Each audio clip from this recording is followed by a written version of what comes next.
It's morning. It's nice to see everybody here. Welcome to our 10:30 a.m. service. How many guys are excited that it's already August? Gamay lang. I'm really excited because 1 month to go na lang. So, mukanta na sa Dugwene. You know? Hapit nating Wene month. If you're a Filipino and you've been living here and you're almost of the same age like me, you'd probably understand what I'm really talking about. So, it's a privilege for me to preach and kick off a brand new series for all of us entitled Love the City. And this is so timely because our city is technically growing. Okay? And because it is growing, there are many things that are happening, but there is always that reminder for every believer in Jesus Christ. We are all called to love the city. And when we say we love the city, we're not talking about a place, we're not talking about a building, we're not talking even about a name of a city. When we are called to love the city, we're talking about people. Okay? So in the next 3 Sundays, we're gonna be unpacking from the from the book of Deuteronomy, and this is a timely one for all of us as well, because the book of Deuteronomy is so filled with so many reminders and lessons. So today, as we kick off the series, let's jump into Deuteronomy chapter 7, verse 6 to 11. Can we all stand? Let's read the Word of God together. And as we read the Word of God, I hope that we will see His very heart, His ever-loving, kind, and faithful heart extended to the people of Israel and eventually extended to all of us believers. I'll be reading from the ESV starting with verse 6. It says here, "For you are a people holy to the Lord your God. The Lord your God has chosen you to be a people for His treasured possession out of all the peoples who are on the face of the earth. It was not because you were more in number than any other that the Lord set in His love on you and chose you, for you were the fewest of all peoples. But it is because the Lord loves you and is keeping the oath that He swore to your fathers, that the Lord has brought you out with a mighty hand and redeemed you from the house of slavery, from the hand of the Pharaoh king of Egypt. Know therefore that the Lord your God is God, the faithful God who keeps His covenant and steadfast love, and those who love Him and keep His commandments to 1,000 generations, and repays to their face those who hate Him by destroying them. He will not be slack with one who hates Him. He will repay him to his face. You shall therefore be careful to do the commandment and the statutes and the rules that I commanded you today." Let us pray. Father, we are grateful, Lord, for this very word. Lord, as ancient as this word may really sound, Lord, we know that there's always fresh and new from you. Lord, we commit to the preaching of your word. We commit to you our hearts, our minds, our ears, so that we will receive. And Lord, we commit anything that comes from the flesh to fall to the ground today. In Jesus' name, amen and amen. You can now take your seats, please. Now, speaking of love the city, how many guys here realize that there is so much to love in Cagayan? Taga-dire lang. Ang mga taga-dire, taga-Cagayan, no? Ang mga taga-Liko, dayo lang. There's so much to love in this city. For some reason, I just happen to love this place. Did you know that we belong in a very unique place that happens to have a part of a city, that we have a beach, and we also have bukid? Ain't that nice? 3 in 1. We have the best lechon. I'm from Karkar, okay, Cebu. They say the lechon in Karkar is the best, but I beg to disagree. CDO lechon is still king. Close to Iligan's lechon. Bias kayo ba? Diba? How many guys like it here? Diba? We have our favorite karinderya here. I grew up in this, in this city and loving this karinderya who serves timeless sisig. Healthy pa ko sa una, taas na akong cholesterol karon, taas po na akong uric. Praise God for that sisig. Still good. There's so much to love in the city. You love the city because you got friends here. Yeah? Kanirang na friends. Dito sa grupo, why friends din rin, Pastor? We all have friends. Do you love your friends? Yes, kaya nakabayad og utang. There's so much to love. So much relationships. I mean, so many things worth celebrating. But you know what, guys? Here's the thing. when you talk about loving the city, I pray and I hope that as we unpack the word together, we will see it beyond what the city offers. We will learn to love the city beyond the lechon, beyond the sisig, beyond the beach, beyond the bukid, beyond the complexity and the uniqueness of life here. I pray that as we unpack the word today, we will really love the city because we have understood the very heart of God. The amazing thing, the word that we have read a while ago in Deuteronomy is actually a very timeless reminder, especially for the people of Israel and especially for all of us. Just to refresh all of us, okay? So these were actually the Israelites, they were in a journey towards the promised land.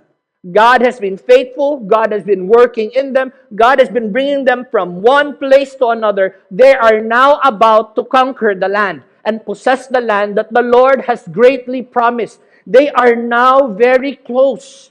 And it's actually a good thing. And here, as they were about to do that, now Moses had to remind them again. So the book of Deuteronomy talks about the second reminder, about the laws of God, the commands of God, and the goodness of God. The book of Deuteronomy speaks of God's steadfast love and faithfulness as well. So Moses, as he is leading these people, he now had to remind them again. He had to remind them of who God is. He had to remind them of what they went through. He had to remind them of the challenges they faced. He had to remind them of the miracles and the promises of God. Ultimately, Moses had to remind them of who they are in the Lord and how they're going to respond as a people. Amazing. If we jump to Deuteronomy chapter 7, verse 6, we can have that on the screen, please. It is amazing that Moses starts his reminder by saying, "You are a chosen people." And I like this so much. Moses had to pound and remind them again of who they are as a people. Our identity matters. For the Israelites and for the Jews, their identity matters. You know why? Because they were made captive in Egypt. They were prisoners there. They were enslaved there. So they were used to having that mindset that they are slaves. They can no longer move forward. And they are meant for hard labor. And they're meant to be whipped. And they were satisfied with the very food that they were eating in Egypt, wherein they forgot that that was not the destiny of God for them. Thus, the Lord had to liberate them from captivity, and He had to use Moses to bring that message, not just to the Pharaoh, but even to the people of Israel. This was so important. The Lord had to remind them first and foremost of who they were, royal, chosen people. And when you talk about being, para di ko ma-miss out, nawa ko ma-miss out, when you talk about being holy, which Moses mentioned, holy means being set apart.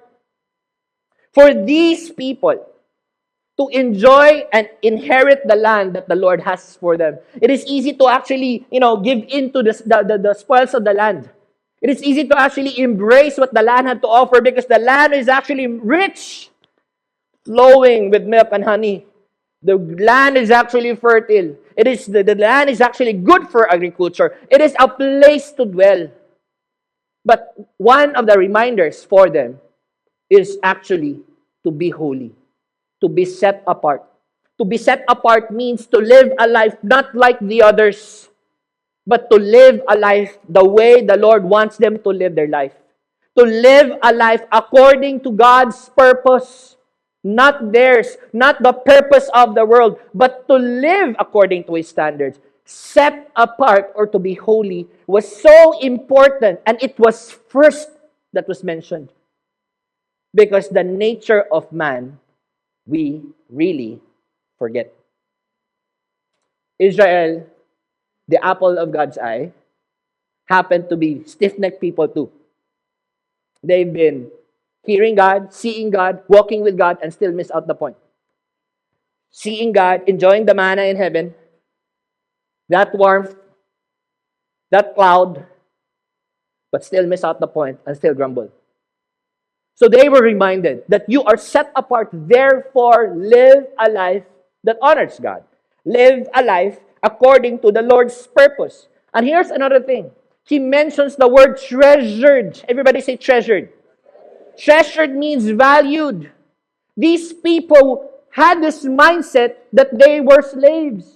They never saw themselves as sons and daughters. They no longer saw themselves as victors. They always saw themselves as captives. They always saw themselves as people who are going around. They always longed for a placement and a name and a recognition, but they never really felt that for years. Then the Lord said, "You are treasured." When you are treasured, you are not left out. When you're treasured, you are valuable. When you're treasured, you are important. When you're treasured, you are planned. When you're treasured, you're not forgotten. How many guys like that? This was them. Moses had to remind them, God sees you. God liberated you. You're about to enter the land that I have for you. Remember to be holy for God. And remember that you are valued. And here, if we move forward to verses 7 to 8, it's just so amazing. Not only were they affirmed, they were also reminded. They were the least of the people. Israel was never mighty to begin with. Israel grew and became mighty the moment David started to lead them. But this time, there was no King David yet. They were the fewest, they were not mighty, but guess what? The Lord still chose them. The Lord still chose them. But at the same time here, as the Lord chose them, the Lord is also saying, especially in verse 8, I chose you because I am fulfilling the promises I have from your ancestors. So si Lord, wala siya nagpabaya. Si Lord, wala siya nagsturya-sturya lang og butang. Si Lord, dili siya paasa. Si Lord is about to fulfill the many words that He has spoken as far as the time and the lineage of Abraham, going into this very time now. The Lord did not forget. The Lord is about to deliver. And you know what? What's so amazing about verses 7 to 8? If you're observant, you will see the words repeated. Love. Because the Lord loves, He chose. Because the Lord loves, He fulfills His promise. Because the Lord loves, it didn't matter if Israel did this and that. Many times the Lord dealt with their stubbornness.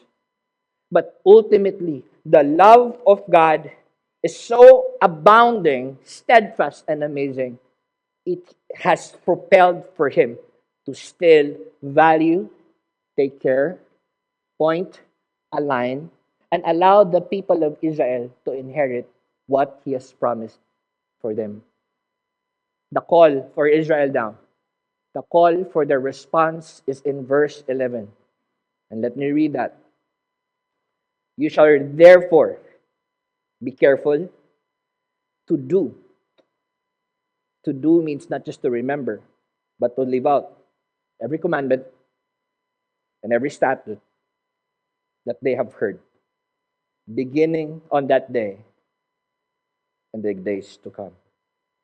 This reminder is so crucial because as they are living it out, it becomes a habit. As they are living it out, this becomes a culture for them as Israel. As they are living it out, this becomes a culture of them relating not just to one another, but even to those who are going to be with them. How many guys here realize that habits are very important? Yes? Yes, thank you for raising your hands on the back. I see you. Salamat. How about the others? We don't have habits. Habits are good, right? You brush your teeth.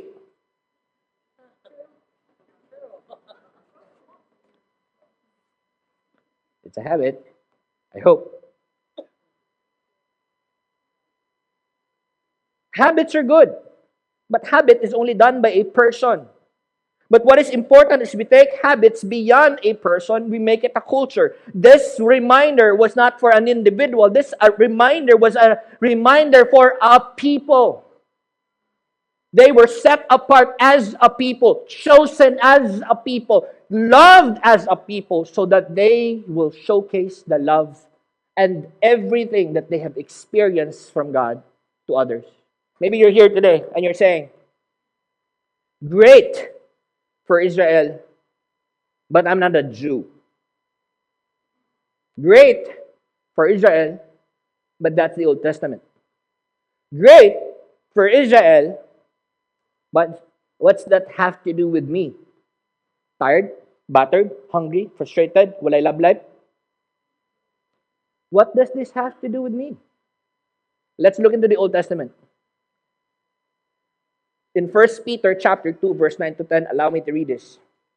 But you are a chosen race, a royal priesthood, a holy nation, a people for his own possession, that you may proclaim the excellencies of him who called you out of darkness into his marvelous light. Once you were a people, but now you are God's people. Once you had not received mercy, but now you have received mercy. This was Peter, giving now a charge to the believers who profess their love and faith in Jesus Christ. And these believers were discouraged. They were disheartened. They were persecuted. They were about to lose it. And when he was talking to these believers, mind you, the composition of the church was not just about the Jews that time. There were also Gentiles. Did you know that Gentiles are us? So this charge was a charge to the Jews and a charge to the Gentiles. If this charge was a charge to the Gentiles, then this charge is a charge to you, to us. And what is the tone of the word? The tone of the word is the same as the tone of the word in Deuteronomy. You are a holy person before God. The Lord chose you. The Lord gave you a purpose. And the Lord breathed his identity in you. We are chosen. We are royal. And we are holy. Church, it is my hope, na as we are really unpacking this series for the next 3 Sundays, before we jump into the loving the city part, we get to realize who we are in the Lord. Our standing in God matters so much. Your relationship with God matters so much. The way you view God matters so much. The way you relate to God matters so much. Because when you understand God and you capture His heart and understand His purpose, all the more you'll appreciate God. Do we agree with that? Pag makaila ka ni Lord, mas ma-appreciate ni mo siya. Pag nag-grow kasi mong walk with Lord, ma-appreciate ni mo siya. Ma-appreciate pa ni mo yung discipline. Many times, we just want the blessings of God. We want something subjective. But oftentimes, the Lord wants to broaden our perspective, take us beyond subjective. Take us, when you say subjective, kanang ito nga ito mga preference ng paminawon. Atong gustong paminawon kay, I can do all things to Christ lang. Atong gusto paminawon kay love is understanding, love is kind, love is patient. Wala atong gusto paminawon, ganahan po ta maminaw, Jesus wept lang. Sometimes we take the Bible as something that is subjective when it is the truth, and the truth is always objective, meaning it speaks in totality. It does not just speak on what you prefer to hear, it speaks on the things you don't even want to hear. But if you know God, you will understand His heart, you will understand His process, and you will understand His placement, so much so, you would love why you are in Cagayan. I pray that we will stay in Cagayan, not because of Parkview Hotel, but we stay in Cagayan because we see God and we see His purpose. Royal, chosen, holy. We are being set apart. How many of you guys realize that coming from that word, it is so affirming? Ako lang ba ni? How many of you guys, with all honesty, you could say that that word was so affirming. The scripture we read. It is so affirming because it speaks about a loving God. It's a picture of the heart of God. But at the same time, it speaks of who we are in God. Did you know that identity matters so much? Because you can be in this church but still live defeated life. You can be reading your Bible but still miss out on God. You can be part of a victory group and still you don't get it. You're probably coming here every Sunday and still miss out the mark. The reality is that many times we miss out the mark because we forget who we are in the Lord. The Lord has already brought the victory upon you. Amen? The Lord has died for you, right? Therefore, you are a winner. He has brought that victory upon you on that cross. But oftentimes, we forget that. We always remember, and we always go back to our past, and we become a slave to that past, much like the Israelites. The Lord is about to bring them to the promised land. They're still so stiff-necked. They always look at Egypt and say, mas may pa sa Egypt dito, kanay balay, na matulgan, may pagmamatay dito. We're no different. The Lord has delivered you, forgiven you, show His mercy upon you. Pero di ka po forgive. You don't understand, pastor. You don't understand the pain. Damdamin. Look at the cross. Can you really fully comprehend the death of Christ? The King, who is perfect and blameless, had to die for someone who don't deserve it, but He chose to die anyway, so that we will understand and embrace who we are in Him. Your identity, our identity, and standing before God is so important, because when we live a defeated life, you will miss out purpose and you will resent on the things that you're doing here. Crisis diri. Nagka-problema na politically. Ang China ingon ani, nakadaog og Olympics, problema gyapon ng pamilya. Really? We're supposed to celebrate as a nation, but then again, it now becomes an issue in the household. There's so many issues. Issue after issue after issue after issue. And when you look at issues, it doesn't inspire you to move forward, diba? I could remember a friend saying to me, you know what, with the many things that are happening here, I'd wish Jesus would just come back. But guess what? He's not here yet. You know what that means? That the mission is not yet done. That we are called to live out His calling for our lives.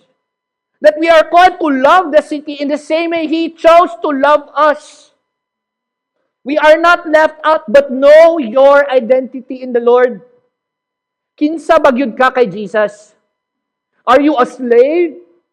Or are you a son and a daughter? Kinsa bagyud ka kay Jesus? Are you a person who's in shackles of your past? Or you're a person raising your hands because you're victorious in Him? By His wounds we are set free. And by His stripes we are healed. Think about that. But oftentimes we forget. This scripture is so affirming because this defines and reminds us of who we are in God. This defines and reminds us of how we live our lives. This scripture and understanding God reminds you that many times you feel so limited, but because of the victory on the cross, you know and you're convinced you can. We can. We can do it as a person. We can do it as a church, as a family. And going back to that question, can we really love God? Can we really love the city beyond what it offers?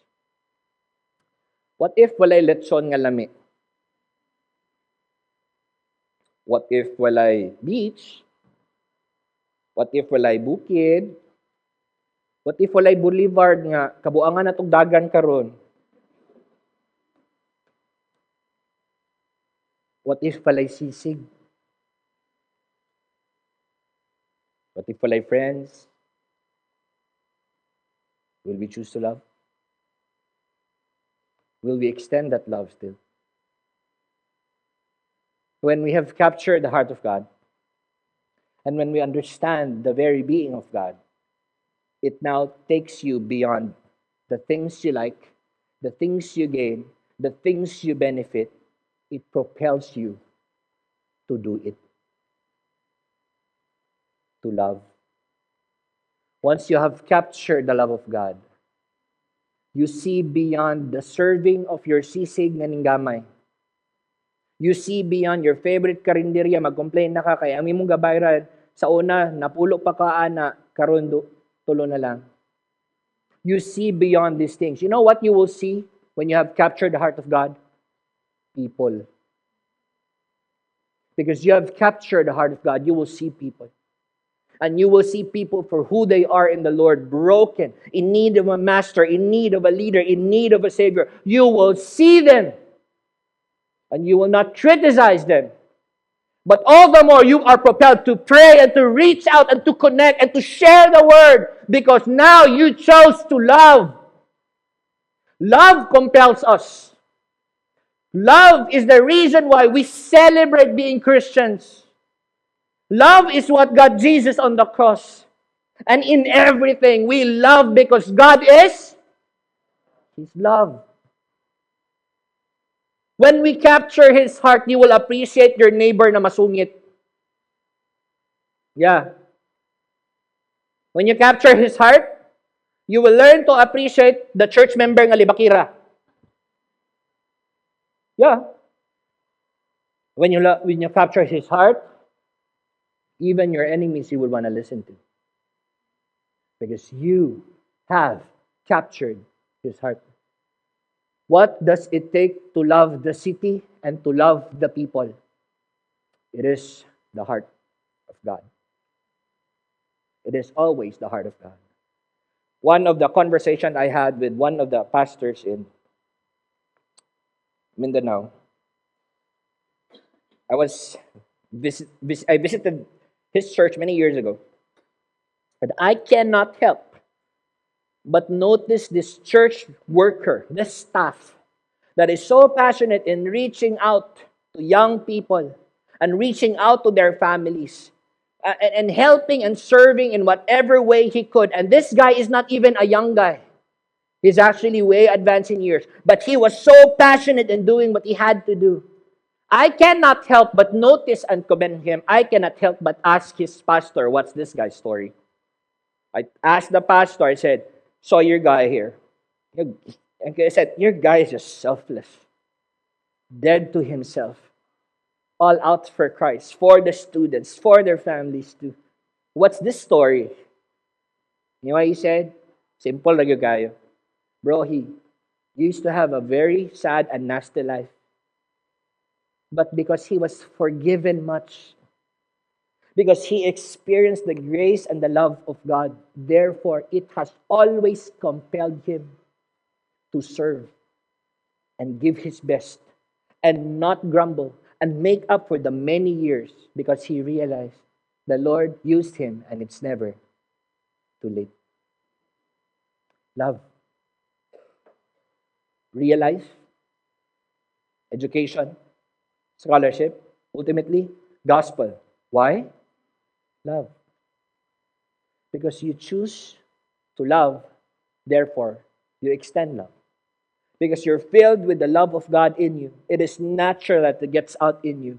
God's message to the Israelites, because you have experienced His goodness. Because you have seen His faithfulness. They were reminded, be kind, be gracious, be merciful, be loving, because you experienced that from the Lord. We love because we experience Jesus. And we keep on loving because through that act, the people around us will realize that there is a God in us who continues to love too. He is at work in our lives, and it's an opportunity for them to know Him and experience His love through you, to us. I want to close this message here and ask the worship team to be here, please. How many guys here appreciate and love mentors? Few lang. If you don't have a mentor, you don't have a person who leads you and disciples you, man, you're missing out so much in life. I will never forget Arnie Suson. Arnie Suson, in the absence of the many things in my life, played as a father to me. If you don't know Arnie Suson happened to be the church planter of the church that we have here. He's already in New York right now, enjoying his retirement there. Arnie was not a perfect leader. Arnie was not always the best in preaching. But Arnie loved people. And Arnie loved me.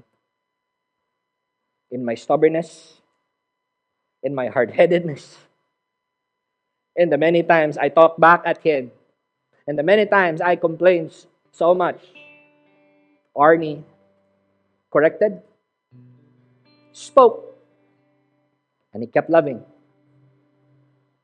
I am where I am at today because of Arnie. God is a given, but Arnie was the catalyst that the Lord used to make me understand that despite being in a broken family, I'm valued. Despite not thinking of having a purpose, I have direction. Despite when many people did not believe, this man, not even my dad, believed because he loved, because he experienced the love of God in his life. Fast forward, I've been traveling to Butuan lately. Next week, I'll be driving there again. It's been like that for the past 2 weeks, and an average of 3 to 4 days staying there. Sometimes I ask myself, why am I doing this? It's kapoy. It's tiring. The drive is long. I appreciate the Bukids, but I really like to stay in Cagayan. I love it here. But why? Why the travel? Number one, because of the love of God. The love of God compels me to go. Number two, because you love the people. You love the church and you love the city. It might be not my favorite city, but because love is there, it compels you to go, to help and believe. Third, because I love Pastor Noel. He is not just a friend to me, he is a brother to me. And if there are things that he's going through in his life, I will go down the trenches with him and be dirty. Why? Love. Love compels us, church. It compels us to go. Will I go to Butuan next week? Yes, ma'am. Because I choose to love. Will there be headaches too? Malamang gamay-gamay na. But we're gonna go. Because of love. Apart from the love of God, apart from a person modeling that to me, I can never do it. The love of Christ, your experience with Christ. Church, I pray that it will compel you to love the city beyond its offers, beyond its imperfections. You love because you have realized the love of God for your life. And you want that love to be known to those around you. Can we all stand? We're going to pray. I'm going to pray for a bunch of people here. If you're here today, all heads bowed down, please, all eyes closed. If you're here today, and for some reason you understand the message, but there's a part of you that's not convinced with it. You have this feeling and you're just probably thinking and saying, I get that, but I'm not convinced with it. I get that, but I can't seem to get out of this certain mess that I'm at right now. One of the things that are stopping us from really seeing and appreciating the love of God is the hurts we have experienced in our life. Maybe you're here today. You understand the truth, but you're hurt. And because you're hurt, you can't seem to move forward. Because you're hurt, every time you get to see things, you get to see the hurt beyond or more than where you are at. That's you. Your heart is broken. Your heart is disillusioned. Your heart is tired. I want to encourage you today. Lift that to God. We're going to commit that to the Lord today. Come on now. If that's you. Yes. Yes, come on now. Don't be shy. It's between you and God. Commit that to God today. Yes. Yes. Lord, we are committing every broken heart, every heart that is hurt, every heart that is so shattered. Lord, we know that in broken pieces you can restore and nothing is impossible with you. And Lord, we know that when you restore, not only do you fix, but you add greater value. better value. Lord, we know that you are a God of miracles and you take things beyond the common hurt. Lord, I pray for whoever that is hurt today, whoever that is tired, whoever that is disillusioned, whoever that seems to question his call, identity, and purpose. Lord, we commit these brothers and sisters to you. Lord, I pray for that revelation to come upon them. Lord, I pray that they will realize more than what you have to offer. They will realize that you have set them free on that cross. Lord Jesus, thank you. Thank you for that love. Thank you for that grace, and thank you for that mercy. Lord, as a church, that when we experience and receive this from you, Lord, may our lives showcase your love so that the world will know that you are a King who lives, and they can experience that love, that genuine love from you too. Lord, may you bless your church. May we be a people that would take things beyond lip service. May we be a people that would take things beyond having the form. Lord, may we always be filled with your love to the overflow so that those around us will get to know you too. We give you praise, glory, and honor who belongs to you. In Jesus' name, amen. Amen.